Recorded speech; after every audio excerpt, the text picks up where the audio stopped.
বাংলাদেশেই কুরিয়ার সার্ভিসের মাধ্যমে বীজ দিয়ে থাকি ক্যাশ অন ডেলিভারিতে। দরকার অবশ্যই আমাদের থেকে নিতে পারবেন। এবং এই বছরে হচ্ছে সেরা বড় মৌসুমের ধান বৃধান 108। তো যাদের দরকার হবে তারা অবশ্যই আমাদের জানাতে পারবেন। এই ধানের উচ্চতা হয়ে থাকে 2.5 থেকে 3 ফিট। প্রতি শতকে ফলন প্রায় 30 থেকে 35 কেজি। এবং যদি আরো বেশি ভালো চাষ করা হয় সেই ক্ষেত্রে আরো বেশি ফলন পাওয়া যায়। এই মৌসুমের উচ্চ ফলনশীল ধান বৃধান 108, যা বাংলাদেশ গবেষণা ইনস্টিটিউটের 10 বছরের ফল হিসেবে তারা কৃষকের মাঝে পৌঁছতে সক্ষম হয়েছেন। ধান লম্বা ও চিকন হওয়াতেই খাওয়া এবং বিক্রির জন্য অনেক লাভবান হওয়া যায়। যে কোনো ধান সম্পর্কে জানতে স্ক্রিনে দেওয়া নাম্বারে কল করেন। আমাদের ঠিকানা Sufala Pakistani long basmati black rice, Philippine সুগন্ধি স্মিতা 99। এছাড়াও সকল উন্নত জাতের ধানগুলো আমাদের কাছে পেয়ে যাবেন। এই ধানটি অনেক শক্ত হওয়াতে হেলে পড়ে না। এবং যদি কোনো আবহাওয়া খারাপ যায় অথবা বাতাস ঝড় হয় সেক্ষেত্রে ধানটি একদম সোজা থাকে, কারণ এই ধানটির গাছও অনেক শক্ত, হেলে পড়ার ভয় থাকে না। এখানে রোগ বলাই প্রতিরোধ ক্ষমতা অনেক বেশি, তাই সারও অনেক কম লাগে। সেচ পদ্ধতি অন্যান্য ধানের মতোই, যা আপনারা যে কোনো ধান যে চাষ করেন ওই সাধারণ ধানের মতোই আপনি সেচ দিলে হবে।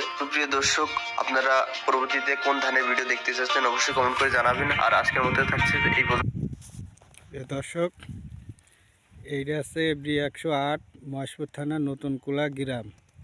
কেউ যদি বীজ নিতে চান নতুন কুলা গ্রামে খোঁজ নিয়ে দেখবেন, বীজ দেওয়া যাবে। এটি উচ্চ ফলনশীল ধান। এই ধান ঝড় বাতাস যত কিছুই হোক পড়বে না। এটা মূলত পুকুরের মধ্যে করলে বেশি ভালো হবে। পুকুরের মধ্যে ধান পড়ে যায়, কিন্তু এই ধান পুকুরের মধ্যে একজনকে আমি বীজ দিয়েছি, সেই লোক নাগাইছে, কিন্তু একটা ধানও হেলেওনি পড়েওনি। এটা বাতাসেও ঝরবে না। আর এই ধানটার দামও বেশি। এই ধানে তোমার ওষুধবালা কম লাগবে। আবার এই যে রড মিনি আছে, এই দেখেন এই ধানটা আর এই যে রড মিনি, এই ধানটা একসাথেই নাগানি। এই আছে রড মিনিকের। এই আমার চাইও এই ধানটাই বেশি সার দিছে, সার পানি যত্ন এটাই বেশি করেছে। কিন্তু এই ধানটাই, এই যে এইটা আছে রড মিনিক, এই B108, এই ধানটাই কিন্তু কাছে অত সার মাটি অত ওষুধবেলা কিছু দেওয়া না কিনে। এটা অল্প সারেই এই ধান তৈরি হয়ে যাবে। এই ধানের বীজ যে আমি কীভাবে সংগ্রহ করেছি সে আমিই জানি। আপনারা যদি কেউ বীজ নিতে চান তাহলে এই বীজ আমার নতুন কুলায় খোঁজ নেবেন। নতুন কুলায় মোড়ে খোঁজ নিলে এই বীজ পাই যাবেন।